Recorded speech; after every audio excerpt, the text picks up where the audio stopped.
Good morning, everybody. Thanks for joining us. Just wanted to show you our progress so far. We're back here at the Alice Multi-Use Center in Alice, Texas, and we're going to be mounting some unistrut on this wall so that we can take the chemicals from the chemical room to the injection points.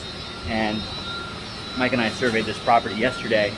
We're going to run our lines up above everything. We're trying to stay out of the way of the existing system, which will be decommissioned and no longer used. But we got to run our acid lines from this acid room. We've got to run our bleach from this bleach room, and then our injection points are going to be over there. And then we're going to have some injection points up here as well.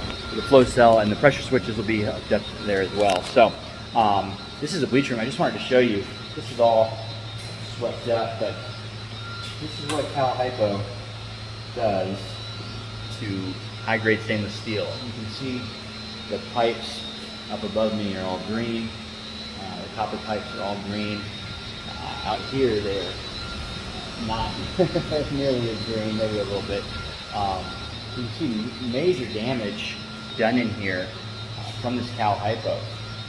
And the way these systems work is they actually spray water on the tablets and have chlorinated water come back out and get pumped back to the pool return line.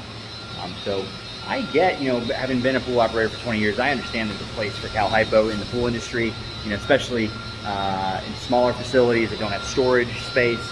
But a place like this, you've got 6 giant commercial filters. You have a giant pit for all of your pumps as they're flooded. I don't know how well you can see our setup here, but a couple hundred horsepower of pumps and a chemical room that's larger than my bedroom, my master bedroom. Using the CalHypo really isn't a great choice. It's a safe space, it's a space saver, and one of these buckets, one of those buckets has about the same amount of available chlorine in it as a 30-gallon bleach tank.